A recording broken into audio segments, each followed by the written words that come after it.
The great city of Lumea on the planet Astera was built with shining towers, silver bridges, and gardens that floated on crystal water. For many years, Princess Vela was the pride of this city. She was tall, graceful, and spoke with wisdom far beyond her age. People came to her for advice. She solved disputes, planned trade routes, and even brought peace between small rival clans. Her people loved her, and she carried her duties with honor, but honor could be lost in a single moment. Vela had once led a mission to the neighboring star system of Dravus. The Dravus Council was proud and suspicious of outsiders. They wanted control of a vital trade route that passed through both territories. Vela had been sent to find a peaceful agreement. She believed in words over war, in dialogue over weapons. She thought her gentle approach could win the Dravus leaders' trust. For days, she negotiated.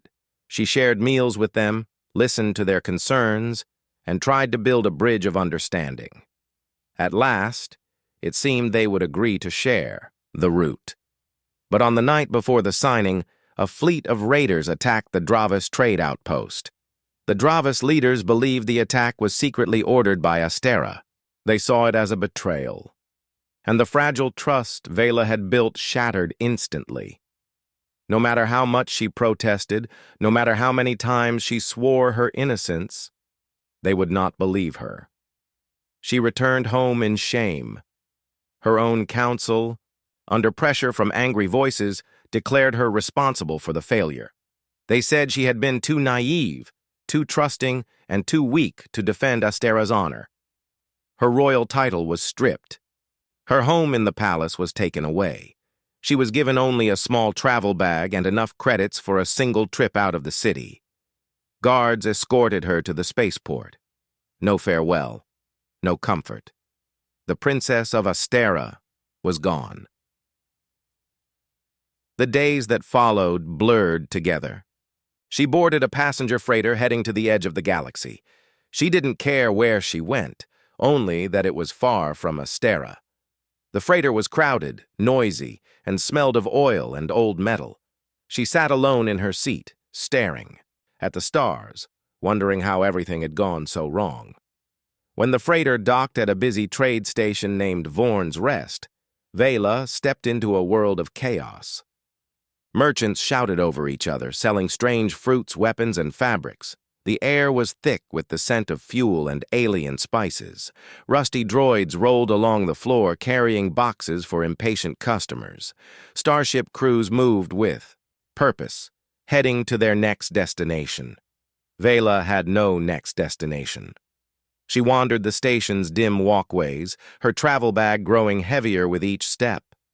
She passed shops filled with treasures she could not afford, heard laughter she could not join, and saw faces that looked right through her as if she were invisible. Finally, she found herself in a quiet corner of a small dining hall. The metal. Walls were stained, the light above her table flickered, and the chair wobbled when she sat down. She placed her bag beside her and stared at her empty hands. She had no plan, no allies, no reason to hope. In her mind, she replayed her last days. On Astera, the cold faces of the council, the whispers of the servants in the palace halls, the heavy steps of the guards as they led her away. Shame clung to her like a second skin. She wanted to disappear into the shadows. It was then that someone noticed her. A man stood across the dining hall, wearing a worn leather jacket and carrying a steaming cup of tea. His hair was dark and a little messy, and his eyes had the calm, steady look of someone who had seen too much trouble but didn't let it change his heart. His boots made a soft sound as he crossed the room toward her. "Mind if I sit?" he asked. Vela looked up, surprised. No one had spoken to her in days. "I do not know you," she said softly. He smiled, not offended. "That's true.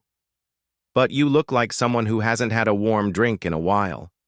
And I have one to share." He placed the cup in front of her before she could refuse. The warmth of the cup spread into her cold hands. She hesitated, then took a small sip.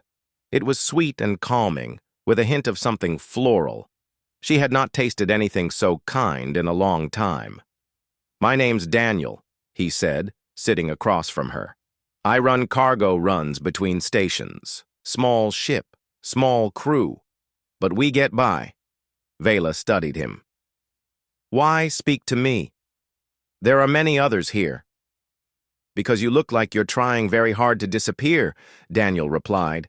"And I've learned that when someone wants to disappear, it's usually because they've been hurt." His words cut deeper than she expected. She didn't answer. She didn't want to tell him about the mission, the disgrace, the life she had lost. Yet there was something about his voice. It carried no judgment, only quiet understanding. "You don't have to tell me anything," Daniel continued. "But if you need a ride out of here, my ship leaves tomorrow. No charge." Her head lifted slightly. "No charge? Why?" "Because sometimes," Daniel said simply, "you help someone without expecting anything back. That's how my family raised me." The word family stirred something in Vela. She almost told him she no longer had one, but she kept the words inside. Instead, she shook her head. "I do not wish to be a burden." He shrugged. "You won't be. Think about it. I'll be in Dock C7 if you change your mind." With that, he stood and walked away, leaving the cup behind. Vela stared at it for a long time. She did not know this human. She did not trust strangers. But she could not deny that, for the first time in months, someone had looked at her not with suspicion or scorn, but with simple kindness. She sat there long after Daniel left, the taste of the tea still on her tongue, wondering if perhaps she was not as invisible as she thought. The next morning on Vorn's rest station was as noisy as the night before. The air was thick with the smell of engine fuel and cooking stalls selling spicy noodles. Vela had spent the night in a small rented sleeping pod. It was barely big, enough to lie down in, and the thin metal walls let every sound from the hallway pass through. She had not slept much. Her mind kept going back to Daniel's words. No charge, no questions, no expectations. In her life, no one had ever offered something without wanting something in return. On Astera, kindness was usually a mask worn for politics. But Daniel's offer had sounded real, so real that it scared her. She told herself she would not go to Dock C7. She would find her own way. She didn't need help. She didn't need anyone. But as the hours passed, the truth became harder to ignore. She had nowhere else to go. The small bag she carried had only a few clothes and a pouch of travel credits that would barely cover one. More night on the station. After that, she did not want to think about what would happen. Her feet made the decision before her mind did. Without planning it, she found herself walking down the narrow metal corridors toward the docking bays. The numbers on the doors counted upward, C3, C4, C5. Her steps slowed when she saw the sign for C7. The bay door was open, and beyond it was Daniel's ship. The Silver Horizon was not the largest vessel in the bay, but it was well kept. The metal hull was painted dark blue, with a thin stripe of gold running along the side. Cargo crates were stacked neatly on a loading ramp, and a small service droid buzzed around checking the containers. Daniel stood at the base of the ramp, talking to a short, round alien with orange skin and 4 arms. They both looked up when they saw her. "You came," Daniel said, smiling as if he had expected it all along. Vela hesitated. "I need a place to go." "You've got one," Daniel replied without asking for any more details. He gestured toward the ship. "Welcome to the Silver Horizon." The orange-skinned alien waved a hand. "I'm Rel. I handle supplies and keep Daniel from flying us into trouble." "You?" "Vela," she said simply. Rel grinned. Well, Vela, if you can lift a crate without dropping it, you're already more useful than half the people we've had on board. Daniel gave Rel a look that said, "Be nice." Then he turned back to Vela. "We're heading to a colony out past the Kalar Belt. It's a long trip, but it's quiet out there. You can rest." Vela nodded, unsure what to say. She followed them up the ramp and into the ship. The interior was small but clean. The main corridor led to a compact lounge with a table bolted to the floor, a few mismatched chairs, and a screen on the wall showing the ship's status. The air smelled faintly of oil and coffee. Daniel showed her to a small cabin with a narrow bed, a locker, and a single round window. "It's not a palace," he said, "but it's yours as long as you're with us." She set her bag down and looked out the window at the docking bay. For the first time since leaving Astera, she felt a small piece of safety settle in her chest. An hour later, the Silver Horizon lifted off. The engines hummed softly, and the station's metal walls fell away into the endless black of space. Stars stretched out in every direction like frozen lights. Vela sat quietly in the lounge, watching Rel move crates on a small hoverlift. Daniel joined her, carrying 2 cups of tea. He set one in front of her. "You don't have to work if you don't want to," he said. "But if you feel like helping, there's always something to do." Vela considered. "I am not trained for ship work." "That's fine. You can learn," Daniel said with a shrug. We all started somewhere. Over the next 2 days, Vela began to see the rhythm of life aboard the Silver Horizon.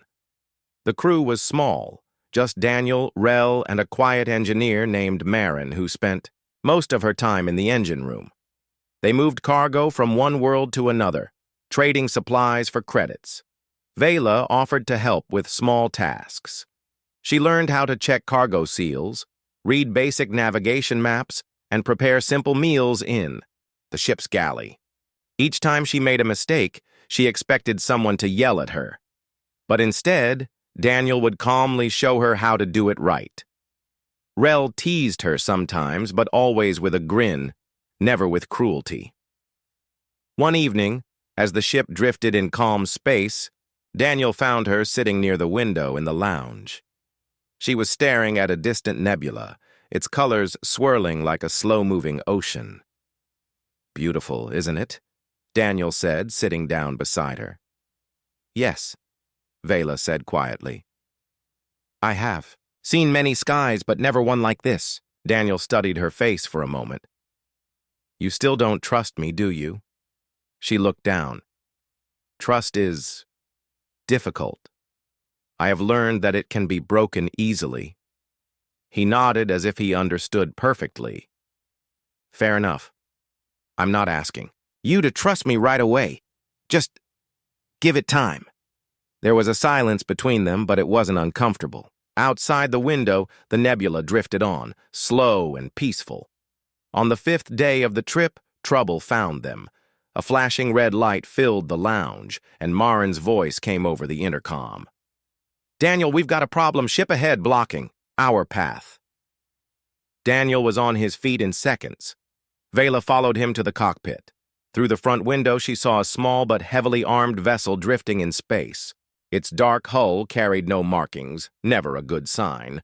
The comm system crackled, and a deep voice said, "Cargo ship Silver Horizon, power down your engines. We'll be taking your goods. Cooperate and we won't damage your vessel." Rel groaned. "Great. Raiders." Daniel's hands moved over the controls, his face calm but focused. "Marin, bring the shields online. Rel, lock down the cargo bay. Vela, stay here." But Vela didn't move. She had seen this kind of ship before, back when she still carried her royal title. She knew their attack patterns and the way they liked to intimidate before striking. "They will not back off," she said. "If you power down, they will board." Daniel glanced at her. "You sound certain." "I am," she replied. He studied her for a moment, then gave a small nod. "All right, stay close. And if you've got any ideas, now's the time to share."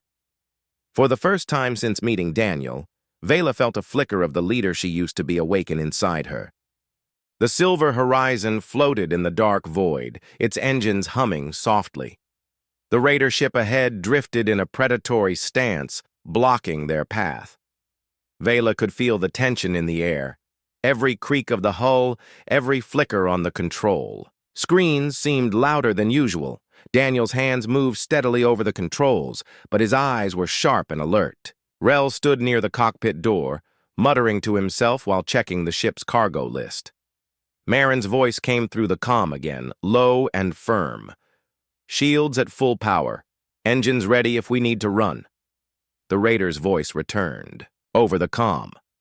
"Last warning, Silver Horizon. Power down or we'll fire." Daniel didn't flinch. "Vela, you said they won't stop if we surrender. What would you suggest instead?" Vela took a slow breath. Her hands were cold, but her voice was steady. "Their ship is small, but their weapons are forward-facing. If we circle them and keep moving, they cannot fire for long without turning. Force them to chase us, and they may give up." Daniel's brow lifted slightly.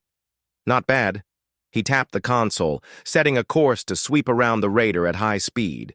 The Silver Horizon surged forward, its engines roaring. The raider fired, but the shots missed as Daniel banked hard to the right. Vela gripped the back of his chair, watching the stars blur past. The raider tried to follow, but as Vela predicted, their weapons couldn't keep up with the constant movement. After several minutes of chasing, the pirate ship broke off, vanishing into the black. "Looks like you were right," Daniel said, easing the ship back onto its original course. "You've done this before." Vela looked away. "Something like it." Rel let out a laugh. "Not bad, new girl. I was ready to lose half our cargo." But Vela didn't smile. She sat in silence, remembering the mission that had destroyed her life. She had used similar tactics back then, only that time it hadn't worked. She had failed, and her people had paid the price. Over the next few days, the tension between Vela and the crew began to shift. Rel stopped calling her new girl and started using her name. Marin, though still quiet, would nod at her when she entered the engine room. Daniel didn't push her to talk about her past, but he often found small ways to include her, asking her opinion on routes, letting her help check navigation charts, or simply sharing tea in the lounge. It was strange for Vela. She had been part of a royal court, surrounded by people who bowed and agreed with her every word. Here, no one treated her like royalty, but no one ignored her either.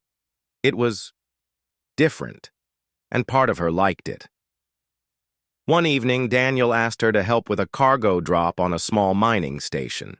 The job was simple: deliver food supplies, collect payment, and leave. The crew worked together unloading crates from the cargo bay. The miners greeted Daniel warmly, clearly used to seeing him. Vela followed Daniel back to the ship after the last crate was delivered.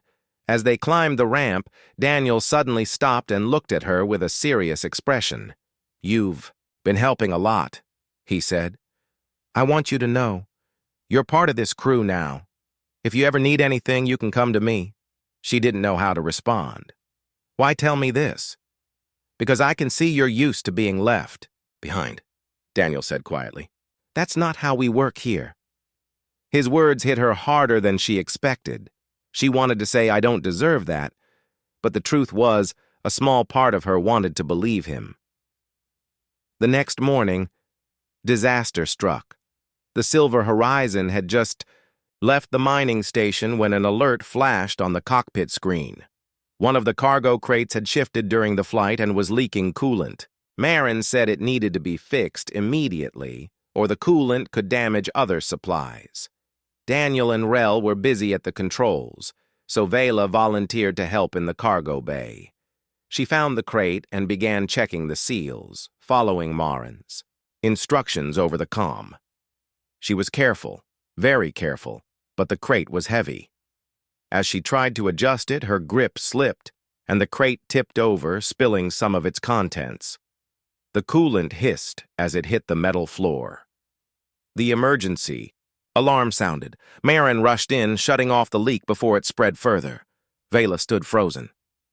I am sorry. I thought I could— It's fine, Marin interrupted, wiping her hands on a cloth. Could have happened to anyone. Daniel arrived moments later, looking over the mess. Vela expected anger. She expected the cold, accusing eyes of her counsel back on Astera. She braced herself. Instead, Daniel said, "Well, that's one way to learn why we secure crates twice." His voice was calm, almost light. "No one got hurt. The damage is small. We'll fix it." Vela stared at him. "You are not angry?" "Why would I be? You made a mistake. Everyone does." He gave her a small smile. "You're still part of the crew, Vela. This doesn't change that." Something in her chest loosened. She had failed before and been cast out without mercy. But here, a mistake didn't mean exile. It meant learning. That night, Vela lay in her small cabin, staring at the ceiling. She thought of her life before, the polished halls, the glittering banquets, the constant fear of making a wrong move. And she thought of the Silver Horizon, a ship held together by trust more than metal.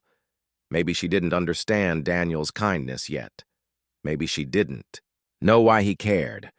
But she was beginning to feel something she hadn't in a long time: hope. The Silver Horizon sailed smoothly through the calm stretch of space beyond the Kalar Belt. The engines hummed, the cargo bay was in order, and for the first time in weeks, Vela felt a strange sense of peace. She had fallen into the rhythm of the ship's life, helping Rel with supplies, assisting Marin with simple engine checks, and even joining Daniel at the cockpit to watch the stars. But peace, she had learned, never lasted long. It began with a faint crackle over the ship's comm system. Marin was running a routine scan when she frowned at the readings. "Daniel, I'm picking up unusual signal patterns from a fleet in the outer range. No clear identification codes." Daniel leaned forward in his chair. "Show me." The display lit up with a cluster of red blips moving slowly through space, several systems away. They weren't broadcasting friendly signals, but their speed and formation suggested a coordinated military fleet. Vela's eyes narrowed. She knew those patterns. Her heartbeat quickened. "Those ships, they belong to the Dravis faction." Rel's head snapped up. "The same ones you—" "Yes," Vela said quietly. "The same ones who accused me of betrayal." The room went silent. Daniel studied her face. "What are they doing this far out?" "They are not here for trade," Vela said, her voice low but certain. "They move like a hunting pack. If I am right, they will attack nearby colonies, and if they are here, the humans in this sector are in danger." Daniel's brow furrowed. "One of those colonies is our next stop," Rel muttered under his breath. "Great, just great." Vela felt the old weight of responsibility pressing down on her. She could turn away, say nothing, and stay safe. But she saw the faces of the Silver Horizon crew: Daniel, who had offered her kindness without knowing her name; Rel, who teased but trusted her; Marin, who worked without complaint. She could not stay silent. "Daniel," she said firmly, "I know their tactics. I can help you prepare." He looked at her for a long moment. "Are you sure? This could put you right back in their path. If they recognize you, then so be it," Vela said, lifting her chin. "You gave me a place here. I will not stand by while your people are in danger." Daniel's eyes softened slightly. "All right. We plan together." For the next several hours, the crew gathered around the table in the lounge. Vela sketched maps of the star systems on the display screen, marking the routes the Dravis fleet would likely take. She explained how they favored sudden strikes, disabling communication arrays before the enemy could call for help. "They will hit fast. she said. "But they rely on intimidation. If we can disrupt their formation early, they may retreat." Rel raised a brow. "And how does one small cargo ship disrupt a battle fleet?" "Not alone," Vela replied. "We send a warning to the colonies. We call in nearby human patrol ships, and we use the terrain of space to our advantage. Asteroid fields, nebula cover. Force them into areas where their numbers mean less." Daniel tapped the table thoughtfully. "Risky, but possible." By the time their plan was set, the crew knew their roles. Marin would handle shield management and engine power for fast maneuvers. Rel would manage communications and keep supply drones ready. Vela would coordinate defensive positions once the Allied ships arrived. Daniel would pilot. 2 days later, the warning came. An outpost in the colony chain had gone silent. The Dravis fleet was moving faster than expected. Daniel pushed the Silver Horizon to full speed, racing toward the nearest human colony. From the cockpit window, the distant glow of the settlement's dome city shimmered against the black. "Communications open," Rel said. "Sending your warning now." Static filled the channel before a strained voice replied. "Colony command." "Here, who is this?" "This is the Silver Horizon. You're about to be attacked by Dravis warships. Evacuate civilians and prepare defense grids," Daniel said. Vela leaned toward the comm. "And disable your outer beacon. They use it to lock targets." The voice hesitated, then replied, "Understood." Acting immediately. When the Dravis fleet arrived, it was like watching shadows sweep over the stars. Their ships emerged from hyperspace in a sharp V formation, their dark hulls glowing faintly from engine heat. Vela's voice was calm as she gave instructions. "Daniel, bring us above the colony dome. Rel, patch me to the human patrol ships." Small squadron of human fighters had already arrived, their sleek silver wings flashing in the colony's light. Vela quickly relayed her strategy. Draw the Dravis into the asteroid belt behind the colony, where the fighters could split their formation. The Dravis ships advanced, firing warning shots toward the dome. Daniel steered the Silver Horizon between them and the colony, a move that drew the attention of the lead ship. "They're locking onto us," Marin warned. "Good," Vela said. "Make them follow." The chase began. The Silver Horizon darted toward the asteroid belt, weaving through clusters of spinning rock. The Dravis followed, their formation stretching as they tried to match the smaller ship's path. Human fighters swooped in from behind, striking the slower Dravis vessels. Explosions lit the darkness, and the enemy began to scatter. In the cockpit, Daniel kept his voice steady. "Vela, we've got 2 still on us." "Take the left path," she instructed. "It leads to a cluster so dense their weapons will be useless." The Silver Horizon slipped into the asteroid maze, the massive stones drifting silently around them. The pursuing Dravis ships hesitated, too dangerous to follow. Moments later, they broke off and vanished into hyperspace. The battle was over. Cheers erupted over the comm from the human fighters. The colony's voice came through again, warm and grateful. "Whoever you are, you saved us," Vela allowed, herself a small breath of relief. The plan had worked. Lives were saved. Daniel looked over at her. "You didn't just help us, Vela. You led that defense." She met his gaze. "It was not only me. We all did this." But inside, she felt something. She hadn't in a long time, pride that wasn't shadowed by shame. That night, the crew gathered in the lounge. Rel handed Vela a steaming cup of tea. "Not bad for someone who claimed she didn't know ship work," he said with a grin. Daniel leaned back in his chair. "You've got a sharp mind, Vela. I think you've been hiding it." She looked around at their faces, tired, smiling, alive. For the first time, she thought that maybe this ship wasn't just a place to hide from her past. Maybe it was a place where she could become something more. The stars were calm again, but Vela knew it would not last. The Dravas fleet had been scattered, not destroyed. In her experience, they would regroup and strike harder the next time. The Silver Horizon floated above the human colony, acting as a watch ship while damaged patrol fighters were repaired. Vela stood in the cockpit beside Daniel, watching the defense grids on the colony's surface flicker online. "They'll be back," she said quietly. Daniel nodded. "That's why we're not leaving just yet." Rel entered with a datapad in his hand.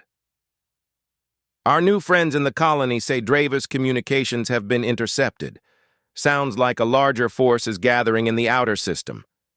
And they're coming fast." Vela's mind sharpened. "They want to finish what they started. If we wait for them here, the colony will be surrounded." Daniel looked at her. "Then what's our move?" She took a deep breath. "We meet them in open space before they can reach the colony. Force them into a fight away from civilians. But we will need every ship we can get." Over the next hours, the colony's commanders sent out emergency signals to nearby sectors. A small fleet of human ships answered the call. Cargo haulers retrofitted with weapons, mining vessels with improvised armor, and a few military cruisers. They were outnumbered by the Dravas, but they had the advantage of knowing the fight was coming. In the strategy room aboard the Silver Horizon, Vela stood before a holographic map. She traced the path of the Dravas approach with a steady hand. "They will try to break our lines quickly," she explained. "If we can hold for even a short time, we can strike their command ship. Without leadership, the rest will scatter." Rel raised a brow. "That command ship, is it the same flagship from your last mission?" Vela's voice tightened. "Yes, and if it is the same captain, he will not expect me to face him again." Daniel met her gaze. "Then let's surprise him." The human fleet assembled at the edge of the system. The Silver Horizon took position near the center, serving as a coordination hub. From the cockpit, Vela could see the scattered lights of the Allied ships against the black sea of space. When the Dravas arrived, it was like a dark wave sweeping forward. Their formation was tight, their engines glowing red. The flagship loomed. In the center, larger and more heavily armed than the rest. Vela spoke over the fleet channel. "All ships, remember your positions. Do not chase. Hold until my signal." The first exchange of fire lit the darkness. Energy blasts streaked between fleets, exploding against shields. Smaller human ships darted through gaps in the Dravas line, forcing them to break formation. Daniel's hands danced over the controls, guiding the Silver Horizon through the chaos. "Signal when you're ready, Vela." She studied the flagship's movements. It stayed back, letting its escort ships take the brunt of the fight. That was its weakness, overconfidence. "Now," she called. Two human cruisers surged forward, their weapons targeting the escorts around the flagship. Explosions lit the void as the path cleared. Daniel pushed the Silver Horizon ahead, weaving through debris and enemy fire. The flagship grew larger on the view screen, its hull marked with the Dravas insignia. Vela's heart pounded, but her voice was steady. "Aim for their forward shield generator. Without it, they cannot defend against a concentrated strike." Marin rerouted the ship's power to the forward cannons. Rel locked onto the target. The Silver Horizon fired, and the blast tore through the generator's housing. Sparks and smoke erupted from the flagship's hull. "All ships, focus fire on the flagship," Vela ordered. The human fleet converged. Weapons fire rained down on the massive ship, breaking through its shields. The flagship began to turn, its engines flaring in retreat. "They're breaking formation," Rel shouted. One by one, the Dravas ships peeled away, retreating into hyperspace. The flagship limped after them, disappearing into the void.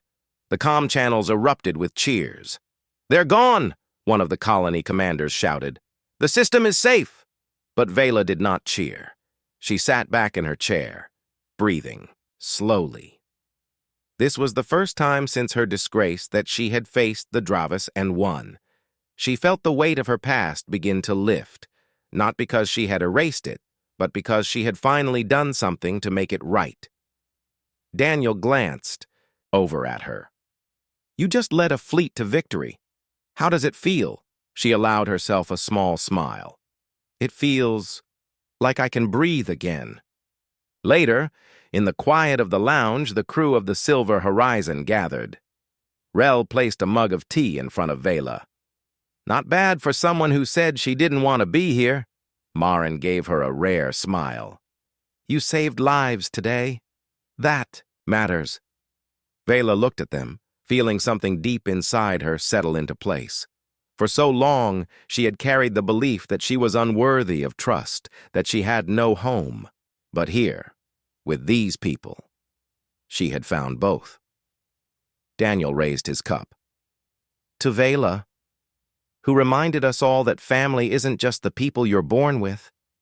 It's the people who stand with you when it matters." They clinked their cups together. For the first time in years, Vela let herself believe the words. The battle was over. The Dravis fleet had been driven from the system, and the human colonies were safe. For the first time in many days, the Silver Horizon drifted in calm space. The stars outside the windows shone like quiet guardians, watching over the ship and its crew. Vela stood alone in the observation deck, her hands resting against the cool glass. She could still see the flashes of battle in her mind, the bright streaks of weapons fire, the burning trails of damaged ships, and the moment the Dravis flagship turned to flee, she had faced them, and this time she had not failed. Her thoughts were interrupted by the soft sound of footsteps. Daniel appeared beside her, holding 2 cups of tea. He offered one without a word. She accepted it, wrapping her hands around the warm cup. "Thank you," she said softly. Daniel leaned on the railing, gazing out at the endless dark. "The colony leaders sent a message. They want to thank you in person." Vela hesitated. "Thank me? They do not even know me." "They know enough," Daniel said with a faint smile. "You saved their people. That's what matters." The next day, the Silver Horizon landed on the colony's surface. The settlement was built under a vast glass dome that kept the air warm and the fields green. People came to greet the ship as it touched down, cheering and waving. Vela followed Daniel and the crew down the ramp. She wasn't used to this kind of attention anymore.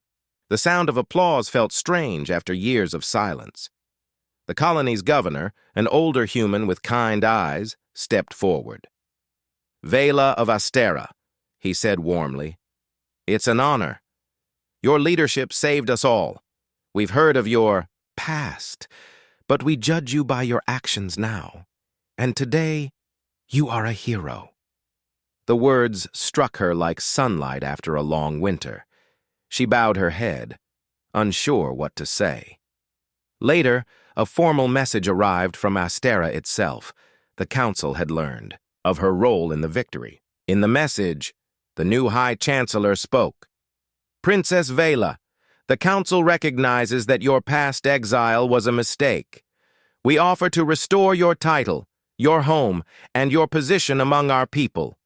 Return to Astera and take your place once more."